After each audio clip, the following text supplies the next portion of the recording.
بسم الله الرحمن الرحيم عشان بولادي هذا ما صنتهاي waxay wax u dhaceen sida la socoto ciidanka xoogga dalka Soomaaliyeed iyo saaxiibadiisa kale waxay maalmihii la soo dhaafay ku guuleysteen inay dhanka nabadiidka oo ummadda Soomaaliyeed digooda baneysay inay ka saaraan degmada Awdeegle iyo guud ahaan deegaanada ku xeeran saakay abaarihii sideedii meelahaas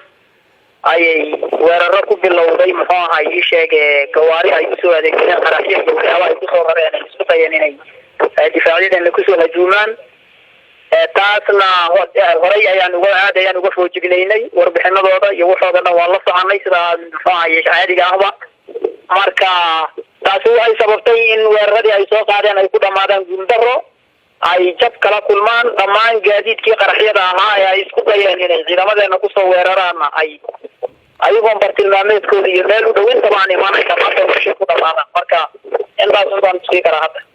waa gartay marka ma qaraxyo unbay wax ku koobnaayeen taliya mise dagaal xiga qaraxyada waxaa xiga dagaalo arbushaada oo aan tabar badnayn waa iska taqaanaa nimankaan naf gaar ay hadda leeyihiin male ummadda Soomaaliyeed waxay go'aansadeen inay muxuu ahaa ii sheegay diigooda ay meel walba ku daadiyaan ayagoo u adeegsanaya muxuu ahaa ii sheegay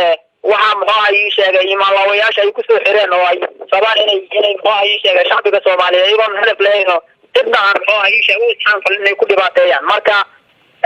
weeraro yar xigay ayagana jab iyo halaag un bay kala kulmeen meydkooda bilqan meel walba marka waa ku gartay wax khasaara marka dhankiina ama dhankooda maxaa noo sheegi kartaa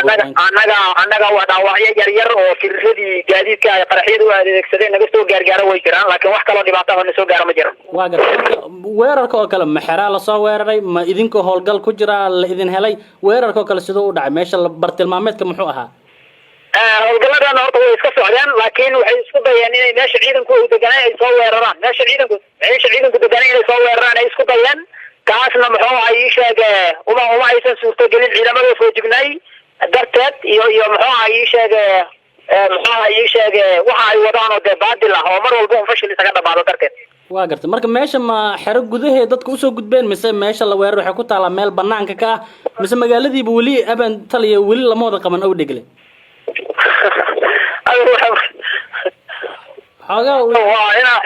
waxaa shakiga inaan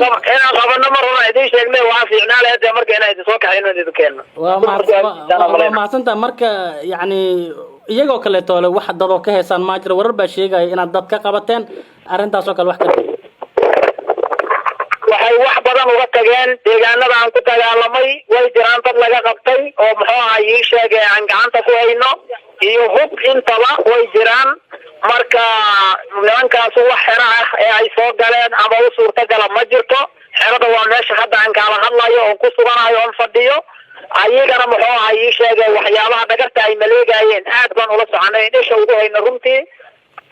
system noo diyaarsan iyo muxuu ahaa ii sheegay anagoo ku tala jirna markii horeba inay ficilada nuucan ay adeegsanayaan ayaan muxuu ahaa ii sheegay u diyaar garownay taasna waxay sababtay inay ku koobnaato imaalawayaasha ahlunaarka oo isku soo waday gaadiidka inay meeshaas ay muxuu ahaa ii sheegeen baktigooda inuu yaallo unbay sababtay inay gaadiidka ay soo maleegeen iyo ayaga dib ugu noqoto maadaama aysan hadafkoodii gaarin oo dufashiyada ay u rabeen kasta kulligooda qarxi waa si wanaagsan waay wararka kale taliya maqleen waxaa kamid ah in nin naga tirsanaa bahdeena warbaahinta gacal weerarka uu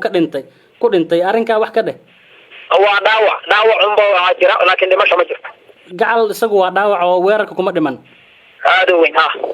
waa gartay ugu dambeyntii horey shabaab u weerareen mar aad ka qabateen meeshaas waa ka soo baxdeen weerarkan ma laga yaabaa in uu keeno inaad xerada ka soo baxdaan Awdeegle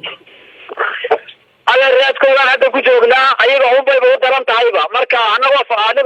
muxuu ahaa sheegay howlaheena caadiga ay ku jirna ayay muxuu ahaa isku dayeen inayna soo aadaan marka saacadda aan kula hadlaayo ciidamadu waxay ku joogaan raadkooda iska dhaafin tan dib looga soo noqdee meelaha ay tagaan xataa loolama hari doono